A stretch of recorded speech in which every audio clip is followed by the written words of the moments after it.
I shop from other companies, and you can't help but notice how you are or are not being taken care of.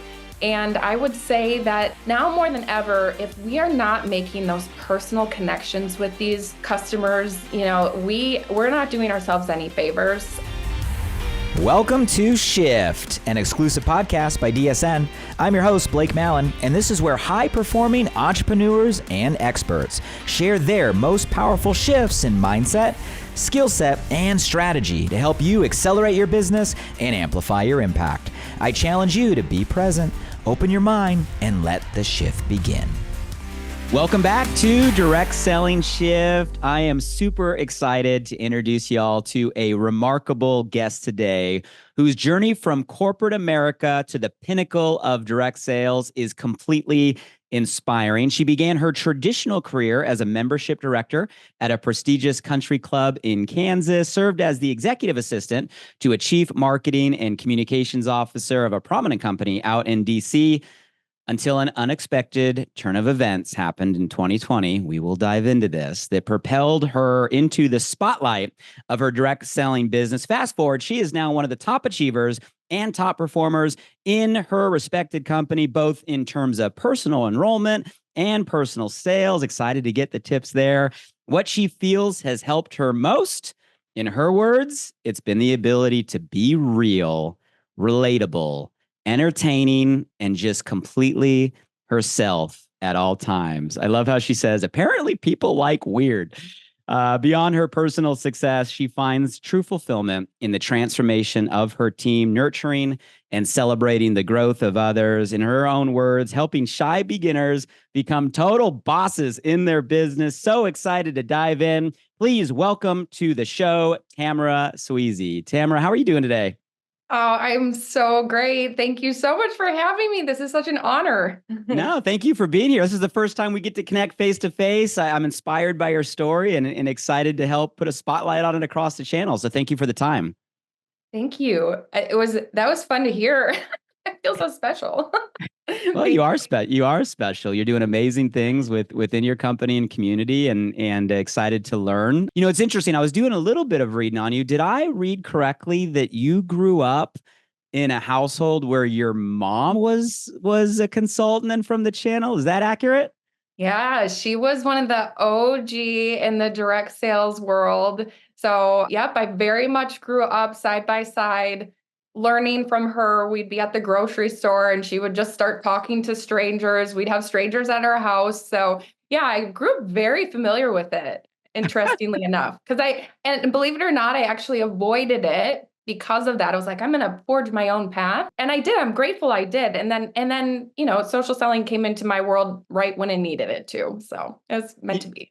It's interesting. I was wondering because, I have littles as well. My son is 8, my daughter's 5. And I often think about like the model I'm giving to them about the world is so radically different than maybe the model my parents gave to me when I was coming up. What was the impression that you had, or maybe a lesson that you learned, right, by your mom's example, just growing up, having grown up with someone in the household from the space? I'm just curious.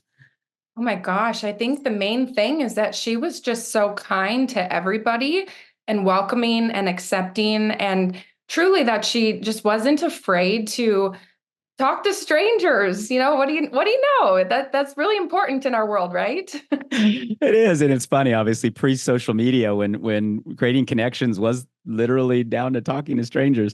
Well, let's jump to your story. I had a mentor a long time ago tell me that there's kind of like two beginnings or two start dates for everybody in this channel. Kind of the moment you sign up, right, and then usually another moment where you actually make a decision that kind of this is your path. Maybe give us kind of a spotlight on those two moments. Where did this begin for you, that sign up moment? And then was there a point in your time where you're like, this is it, you're kind of going all in?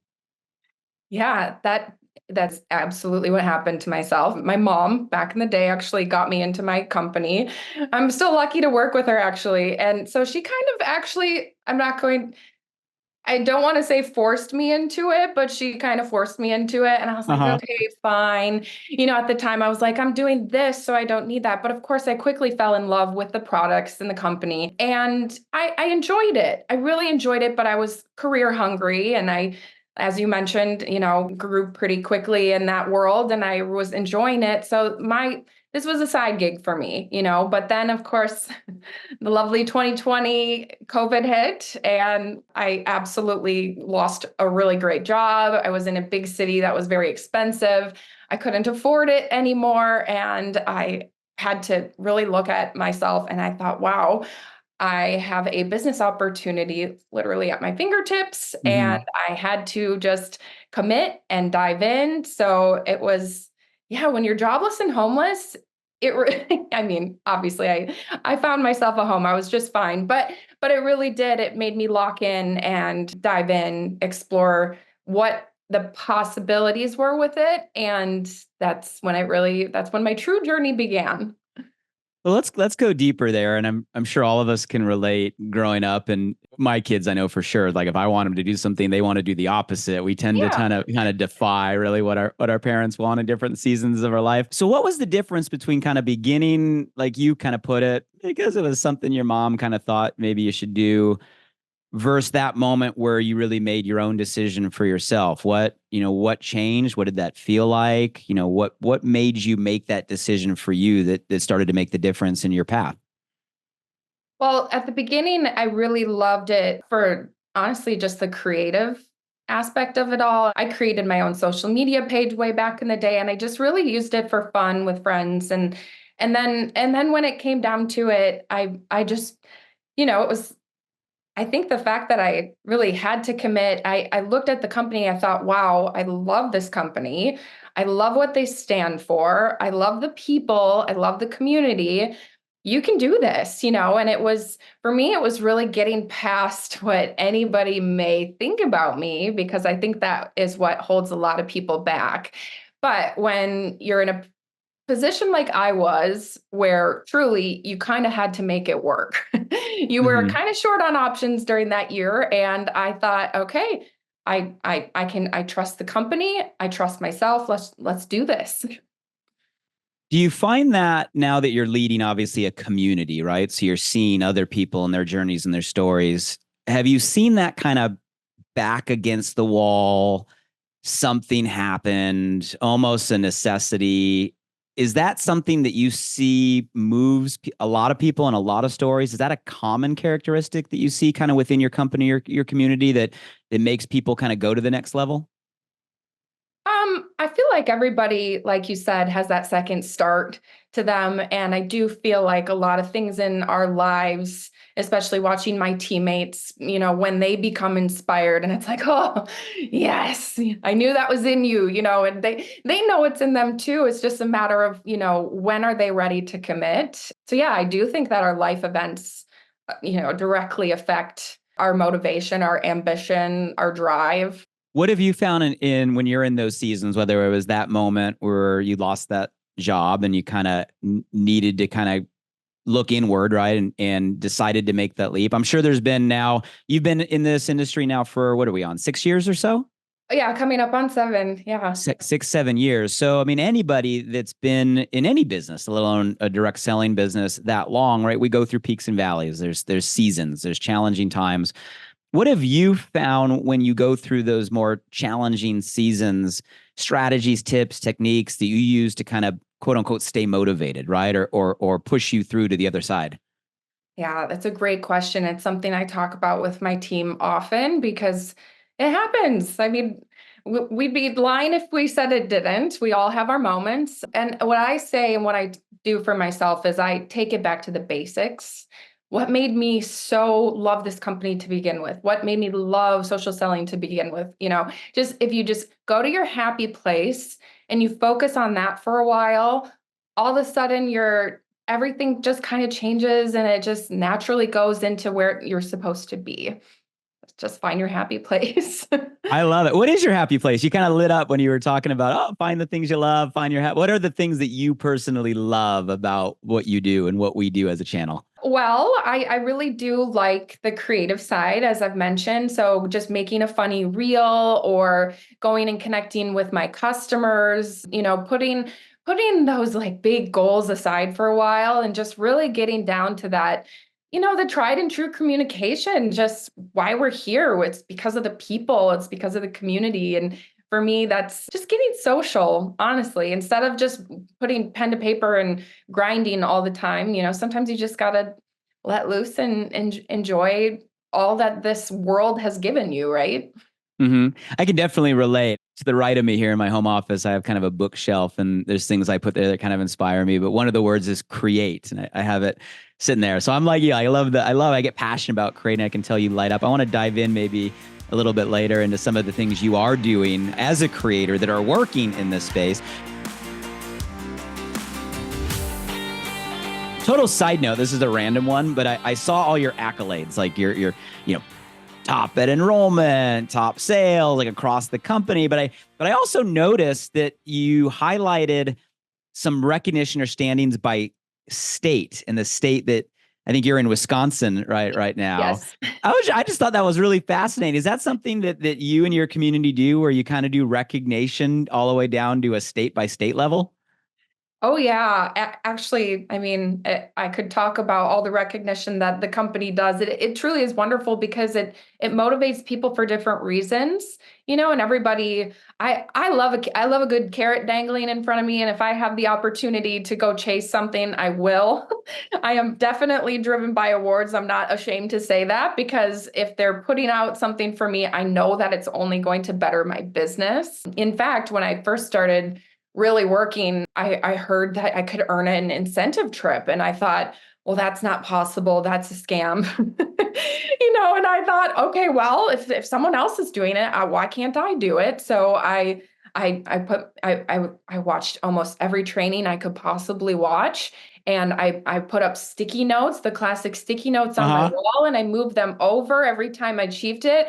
And then all this, so it's things like that where anybody in this world, if there is something in front of you that you can chase, it's there for a reason. So I did earn that first incentive trip, and boy, that made me hungry because I realized not only did I earn that trip, but it taught me the basics of how to be really good in this world. From you have to be well-rounded. I earned a home office trip, so I was just recently at home office, and somebody from corporate was on stage, and I love this analogy. If you're great at enrolling, great, good for you. Or you're great at sales, wonderful, good for you. So if you're just good at sales and you're swimming, have you heard this analogy before? No, keep going. Okay. So if you're great at sales, if you're swimming, you're going to start to go in a circle, right? Because you're just going like this. So in order to go forward, you also have to be good at enrolling. So good at sales, good at enrolling. I loved that visual because it was like, it just makes you be balanced. So anyway, those carrots, those incentives, they're teaching you how to be well-rounded and really good at this world. I've never heard that before, but that visual of swimming in a circle is a great one. So we got to I be know. good at I the know. personal sales, the customer side, and the enrolling, Yes. the opportunity side. I love that. Out of all, just I love experiences, and I love actually watching people have first time experiences. It lights everybody up. Out of all the incentive trips, you just mentioned a couple you've earned, right? What's been one that's top of mind, like one of your favorite destinations or one of your favorite experiences? Just curious. Oh my gosh. I think my first leader summit probably stands out the most. It was in the Bahamas. Again, I just felt out of place. I was like, how am I here? I'm not worthy. What am I doing? And I was surrounded by wonderful women, empowering women that I have looked up to, that I was learning from. They didn't know I was learning from them. I would watch all of their company trainings. I would stalk them on YouTube, on their social media. And it was just an honor to, rub elbows with them and finally feel, not finally, but, during that time in particular, because this was shortly after COVID, we didn't have a lot of in-person events. So to get back into the world for me to really start my journey, that was like the kickoff for me. That was the first time being in person with these ladies. And you realize you want to do it more often, and gentlemen too. And you realize I want to do this more. How can I earn more of these? Well, there's so much in the story you just shared. I appreciate you sharing all of that. The simple thing of just recognizing down at a local level, right? For you, that might be an everyday practice in your community. But for a lot of listeners out there, that might be a huge nugget or tip of what are you doing to create recognition that everybody can go through at a local level, right? At a state level. But I love how you're sharing your experience, how you were watching the people you look up to, and it showed you it was there and possible, but you kind of doubted yourself. And then, you went for what the company put out, because that's a huge point. Companies run incentives and promotions to drive a certain activity or behavior because that's what's best for you and your business. So by just going after that carrot, as Tamara said, right, it moves you in the right direction. I love that you've been able to do that and lead that example. And retreats are fun, and Bahamas is always a good time. It's interesting. We're in a shifting dynamic, right? And in the world, right? Not in the world, yes, across our channel, I'm sure across most of our companies and communities, like that's not a secret. That's kind of what we're here to talk about, right? Are the shifts from your vantage point, almost 7 years in, right? Mm-hmm. Going from the very beginning, first, something mom wanted you to do, to making a decision, now to, really leading and setting the bar in your community. What are some of the key shifts you're feeling are happening right now, kind of across direct selling? I'm actually really glad you asked that question, because it's big on my heart lately. I'm personally, I support direct sales. So I also, go with other companies. I shop from other companies, and you can't help but notice how you are or are not being taken care of. And I would say that in the consumer world and retail world in general, sales are down right now. So we're working really hard right now to keep our customers, keep them happy, and even harder to earn more trust of new customers. I think it's just really important now more than ever. We had a wonderful boom of social media for a while, but now more than ever, if we are not making those personal connections with these customers, we're not doing ourselves any favors. I would recommend, what I've been trying to do is like if not once a month at least, I'm either sending something snail mail to my customers. It's, if you're not taking time, you're going to the mailbox or going to the post office and I really dropping am. something in. Yeah, and I have hundreds of customers, but it's worth it because the response is like, wow, she took time to put something in the mailbox for me. Who does that these days, So not only that, but just also personally connecting with them. There's a lot of apps and tools out there to help you be successful with your business, like automated text messages and such. But you know what? When I get those, if that's not followed up with a personal note or a personal direct message, it was just my birthday, for example, and I got a few birthday messages from these companies. And, there was one person in another company that personally reached out to me and said, happy birthday. And what did I do? I shopped with them that day because it wasn't an automated message and it was really personal. And I thought, wow, that was really nice, and I kind of got sidetracked. And so anyway, that personal touch and really showing up in person as much as you can, sending audio messages, sending, video messages, whatever you can do to create that personal connection is so important, because you have to remind them you're not just selling a product, you're connecting as people. You have to remind them that they're supporting a business. They're not just buying these things, right? Tamara, I think this is a huge point.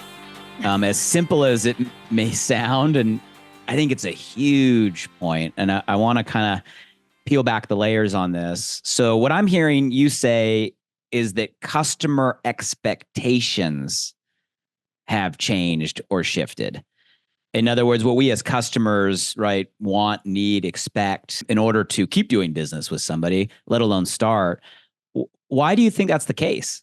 Well, I think the economy has a lot to do with it. They're choosing where to spend their dollars. And if they could go elsewhere, there's also, obviously, we're in a world where you can hop online and you can get anything you want from a million different places.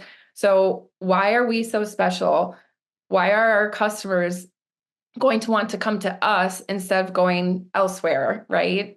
I mean, I think it's a huge point. And what I'm hearing you say is what's working for you is the difference is connection. I mean, connection, relationship, high touch. Is that what I'm hearing? Yeah, absolutely. Like really truly getting to know these people and they're not just buying from me. I mean, if you're not out there personally thanking everybody for every single order, I think you're snoozing. I think you need to catch up because I mean, every time I spend money with a small business, I'm maybe I'm different, but I love that personal touch and I'm grateful because when you go to a big box store or an online store, and you're not ever going to get that personalization back. So I like that. I like that connection. And you just gave us a really good list because I hope there's people right now. Stop what you're doing. Be present. Don't be multitasking. Listen to this, right? Because Tamara's giving us a list of what she's doing. And she also said she has hundreds of personal customers, right? So this is working. I heard a couple of them. You're rattling off. It sounds you're going to the mailbox. You said like once a month for your customer, like sending a card or I actually do a monthly mailing. I do. And whether that's just like a little brochure and a handwritten card, it just kind of depends on how much time. But it works and it's worth the investment of both time and finances for myself. And yeah, that's a so biggie. So we're going to the mailbox, doing something Mhm. high touch there. You said you're reaching out with personal messages. I heard you say even audio, I do. video. What does that look like? Right. For those that are here looking for like, give me the tactics or give me kind of the steps, maybe they're taking notes. Like, how often? What does that look like? Right. What are you saying for those that maybe want to start to implement this in their own business? For sure. So I mean, first off, I remember where each customer comes from. So where did I meet or connect with them? Was that Instagram? Was it TikTok? Was it in person? Was it on Facebook? So I find where they're comfortable and I go to that world and I will message them just like a friend, just like, hey, you're my buddy and I'll just say thank you if they do purchase or if there is like I really genuinely get down to the products too. I will think through my customers if there's a new product launching and I'll just message them. I'll send them a voice note or even some photos or examples and say this reminds me of you. I know it would look lovely on you. Or if it's I really do think that hearing your voice and seeing your face. So if it is on social media, if they're used to seeing my face over and over, I don't necessarily have to record a video and send it to them. But if I'm referencing something in particular, I will go and pull a video that I've done in the past, and then I will send it to them and say, here's this would pair well with that. So I'll give them a visual instead of just a note, because I have the attention span of a goldfish, so I would assume a lot of my customers do as well. So if there is a visual with the message, I think that's really powerful, especially for me to keep my attention. What I'm hearing is you're reminding your customers constantly that they're in business with you. Yes. And, so often it can be easy to be like, hey, is the company sending the email? Did the company send the promotion? Right? Did the company send this? But there's a very different feeling from us as consumers, right, to a company or a corporation or a brand than if I'm a customer of yours, right? And I'm like you're saying, I'm getting something in my mailbox, right? There's a visceral emotional feeling when we get real mail that's not junk on the pile on our kitchen table, right? Or like you're saying, hearing your voice or seeing your face in a video. Maybe go deeper there, right? So is that kind of the feeling or what you're seeing as the differentiator is like they're doing business with you or kind of humanizing what we do? Absolutely. I mean, really, the relationships are first, and then the products are secondary. I had mentioned to you that I really think that a lot of my success has come from being able to be vulnerable and, just really open and relatable and real. And when I first got started, I truly had to push out of my mind what anybody was thinking about me. I mean, I got real, I got vulnerable, I got personal. I became a true version of myself that I never knew was really in there, which was exciting because once I let go of what everybody else was potentially thinking of me, I was able to find my true, genuine self. And people can read through that, right? If you're not being genuine and if you're not being completely yourself, people will kind of figure that out. How come authenticity is so hard? I mean, like you think about it, and you're not the first time I've heard that conversation, right? I mean, authenticity has been kind of like this buzzword for the last couple of years online, but I believe 100% what you're saying is absolute truth, right? And you made a decision to kind of be yourself, find your own voice, be your you. What was the shift? Why do we get stuck, right? What changed? What do we have to do to like really show up as ourselves? What shifted in your mind for those that are out there that maybe that aren't themselves online? Like, what did that look like? How'd you get there? I think you just really have to understand and know what you're after. And once you lock in what you're after, a lot of companies might call it your why or your reason or, like your purpose. But I feel like once you really commit to that and understand where you want to take it, that was the unlocking factor for me. How do you coach people through that are maybe stuck in the whole imposter syndrome, right? Where we don't feel like we're good enough. We don't feel like people are going to care what we say. Like we all have that limiting belief dialogue in stages. Like how did you get through it? How do you coach people through it when you see that we're in that phase where we're really not showing up the way that we can, right? Or really who we really are, online and in the real world? You just have to find that confidence and honestly, I think repetition is key and just keep showing up. I hate to use the term fake it till you make it, but it's true. I forget what book I read this in, but you can pretend like the audience is full, even if you only have one or two people in the room, pretend like you're going to an auditorium, right? Like you have to I think just showing up and whether you're believing in yourself or not, if you're actually showing up and you're taking the actions, pretty soon those behaviors are going to turn into habits.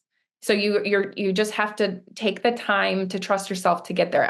This didn't happen for me overnight either, right? Like I didn't find success overnight. I mean, I started at the beginning too. We all do.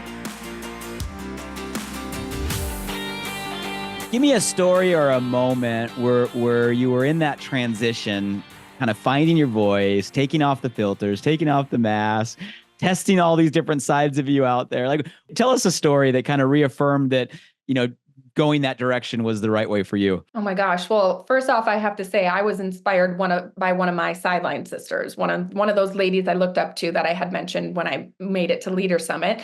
I thought, wow, she's being really goofy. Like if she can do it, I can do it. And since then I'm actually in my office. I'm looking at all of my props and my weird things that I've gotten over the years. And I mean, really just like going live on Instagram with thousands of followers that you don't know. And it can be nerve-wracking, but I just would do the weirdest things and people loved it. And they were like, they're not getting that entertainment at home, especially from someone that would actually talk back to them, right? Like they might get that from a TV, but if I'm having those personal connections and relationships with these people, in addition to that, not only am I like the goofy, entertaining person that they enjoy following along, but I'm also a goofy, entertaining person that wants to be their friend and wants to connect with them. So I think that was like, the pivotal moment when I realized you can have both sides. And that's, I think when you have both sides of being real and showing up, consistently showing up, but then also forming, you can't have this without this. So if you have the relationship side as well, that's when the success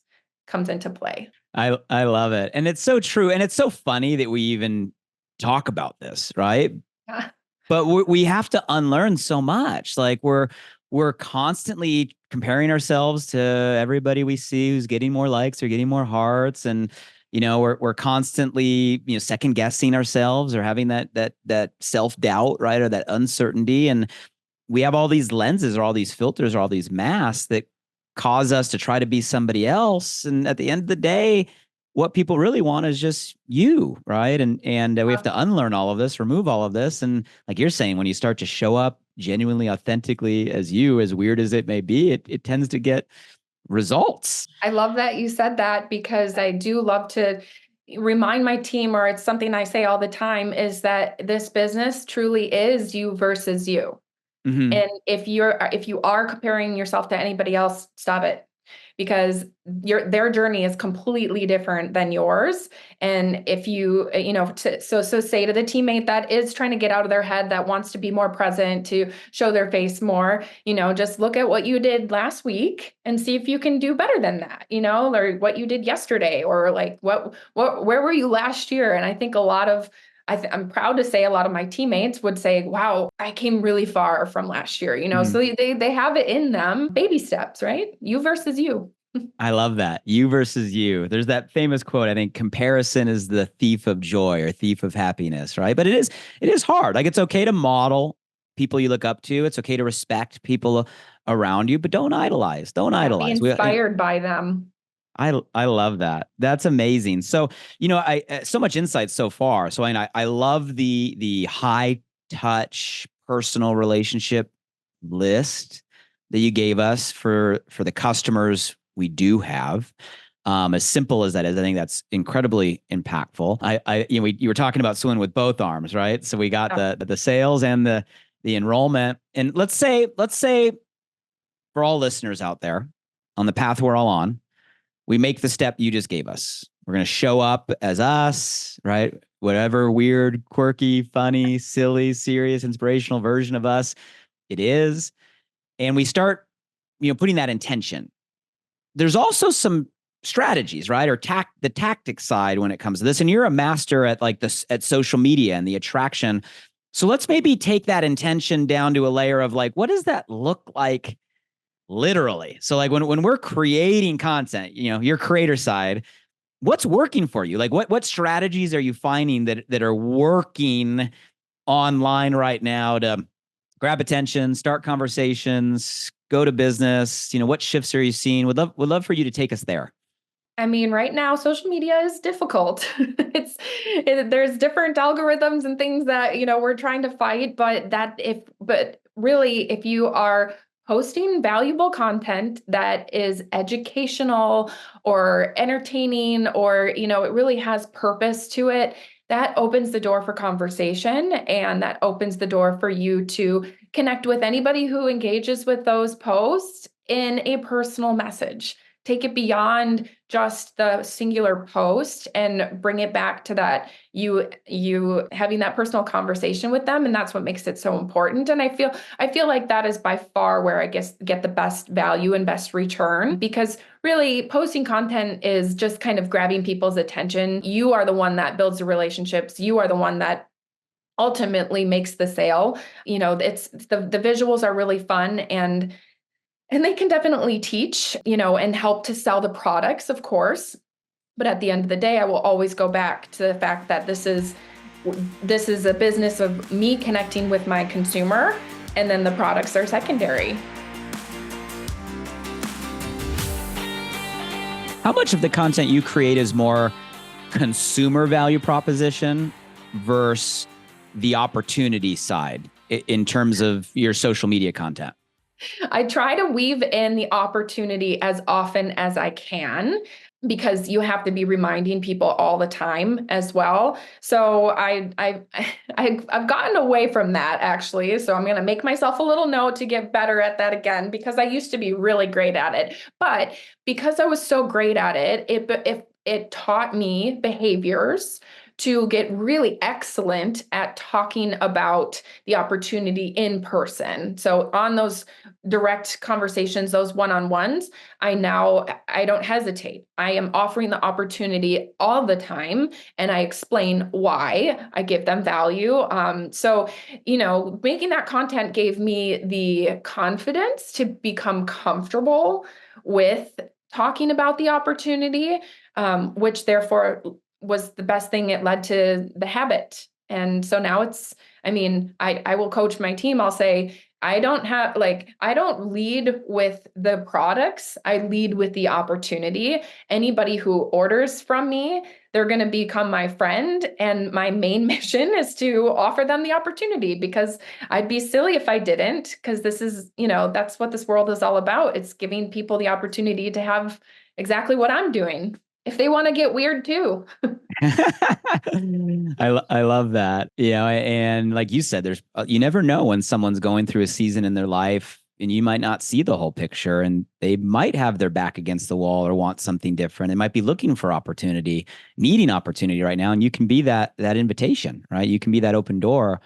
Yeah. What about tips? So like, we're creating content with the right intention. We're being authentically us. We're showing up consistently, like you say. What tips would you give us on how you're moving a conversation from like a piece of content on a social media platform into that conversation, right, that you're talking about, into that relationship? What do you see that's working for you? What tips can you give, right, for anybody right now that wants to maybe up their level of conversations using social media tools today? Well, once you're in the conversation with them and you're talking about the products, just go right for it. And just, once they start loving the products, because I really do let people get used to the products first, and then I'll weave in the opportunity, because they need to, for me personally, some people can do it the opposite way. They'll offer the opportunity first, but I like to warm them up a little bit, I guess.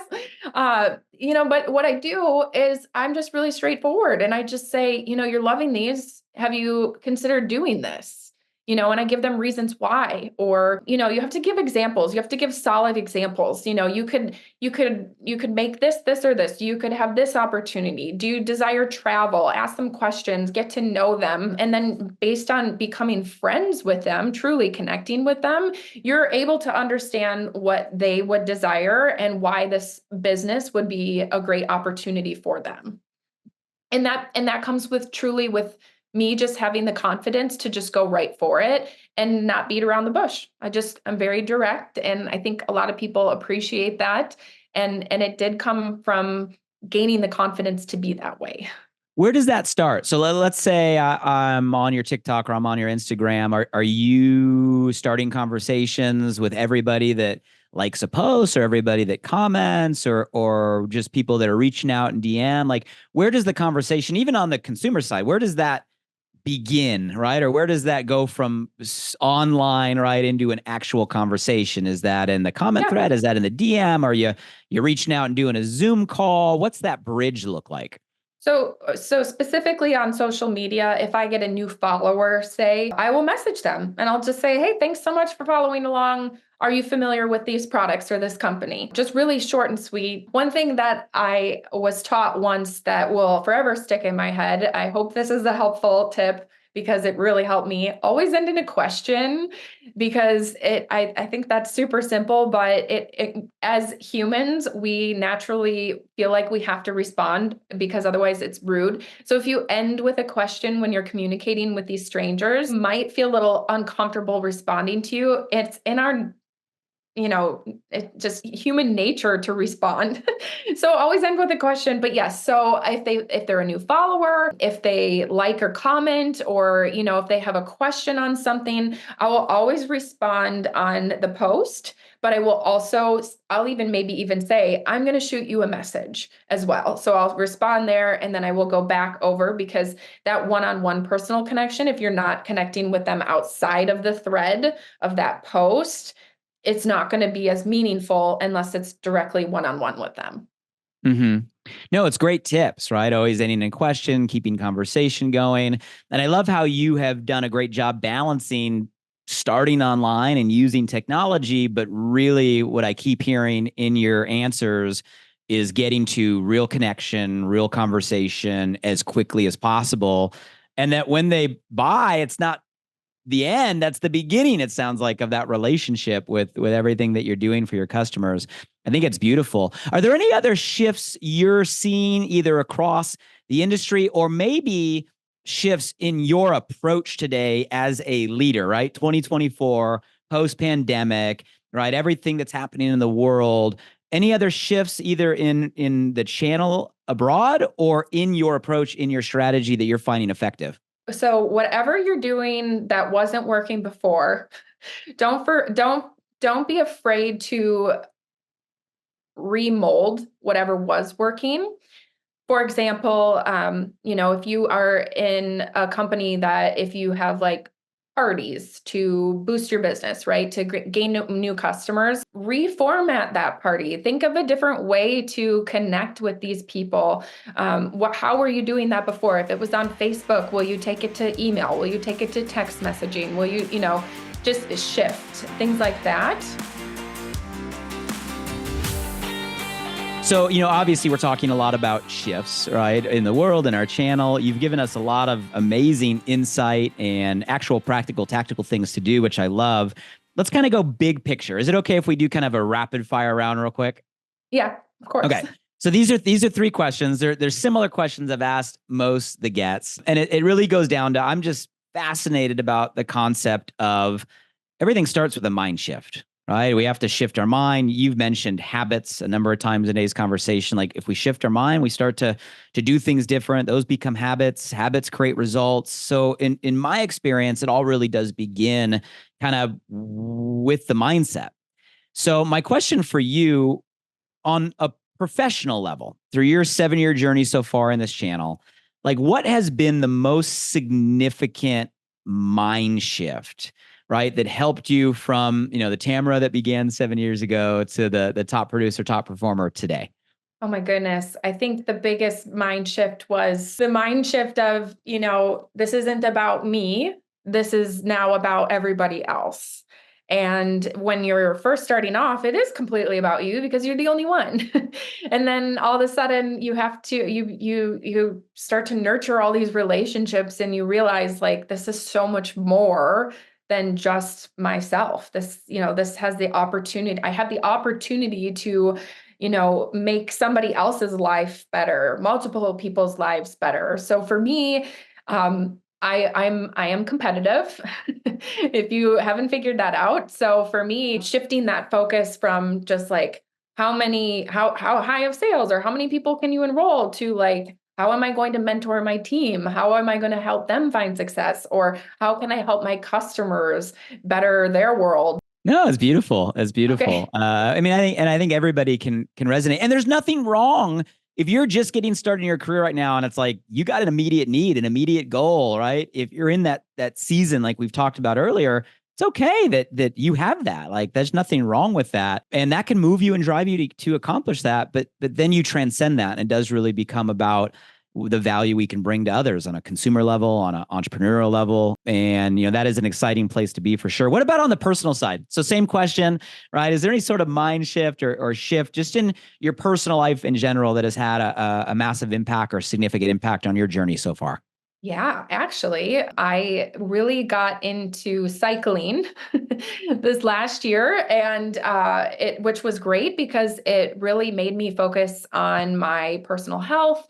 When you're in a business like this and you're really hungry to grow, you can really find yourself spending hours devoted to your business so much that you kind of really lose track. And I was at that point, and I needed to remember what it was important in my world.